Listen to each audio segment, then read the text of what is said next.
Sherelle Roberts. We've got the Let's Talk team here. And joining us at the table is Judge Melissa Moore Murphy. Welcome.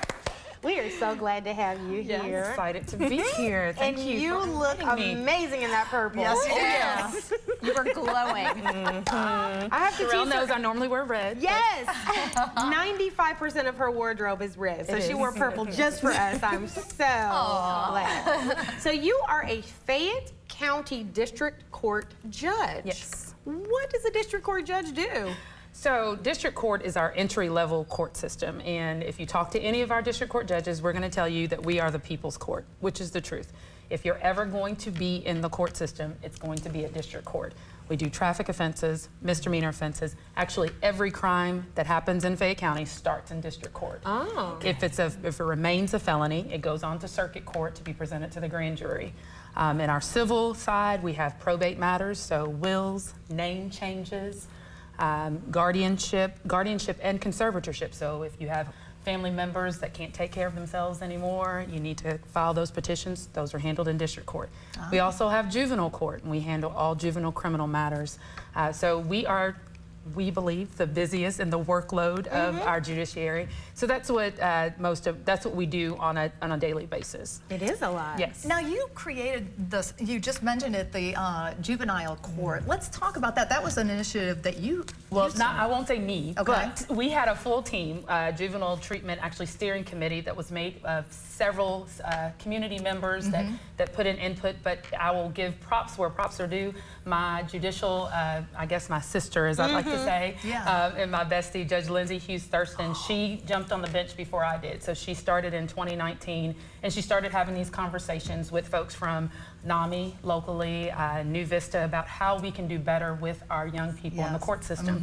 And then when I joined the bench in 2020, it was full steam ahead. We've been friends for a while, so it just took a little bit of idea, and we both said, oh, we can do this. And so we both put together a juvenile treatment court, which basically focuses on the mental health and mental wellness of our kids that are coming through the court system.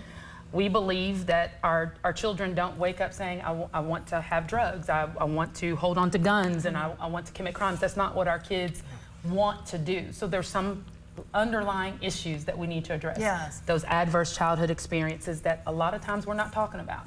We're not, actually we're probably hiding those. And so we want to get to those reasons of why our kids are behaving the way they are that may have brought them to the court system. That's right. And address those. Absolutely. That's So powerful. what are some of the success stories that you've had in juvenile court? Well, currently we have 12 or 11 participants currently out of our juvenile. It's kind of a subsidiary of our juvenile court. But we've had 2 graduates so far.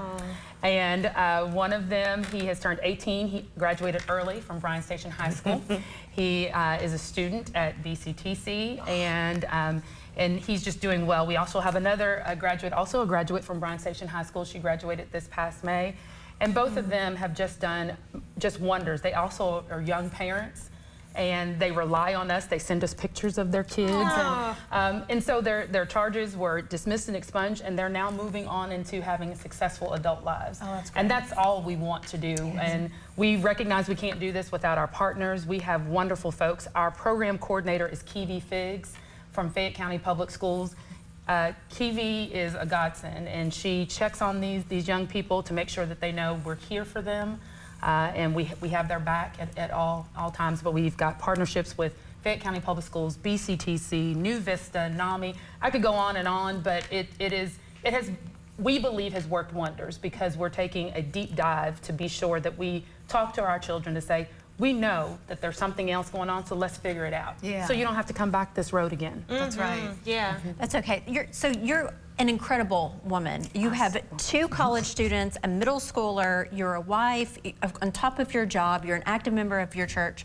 How in the world do you balance everything? Oh, balance is a funny word. There's no such thing. I will be honest, there's that whole thing, what is it, like the lean in and the work-life balance. There's really no work-life balance. It's work-life priorities.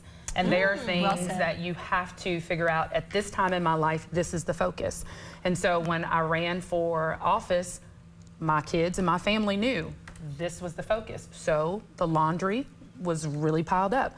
But what happened? I had family members that came in at the time. My mother-in-law came and says, I'll come and do your laundry for you. You know? So it's things of, you have to know what you can handle at that time. And no one can do all of those things and do it, but you have to know what the priority is. Family always comes first, and so if I feel like my family, that ball is dropping, I've got to put everything else down. But you know, and I say that, someone used the analogy is that it's kind of like the juggling. Some balls are plastic, some are glass. And so you got to make sure you keep the ones that are glass, keep them in the air. That's right. The ones that are plastic, they may fall, but you Right. can pick those back up and you can keep going. So, but it's all about priorities and just focusing on the things that need to be focused on, and including yourself, which I don't do a good job of, but I'm learning. I'm learning. Well, you've got a squad to help you with that. Judge Murphy, I think you just changed my life a little bit. Right. Everybody stay with us. Coming up after the break, the judge is going to stick around because we're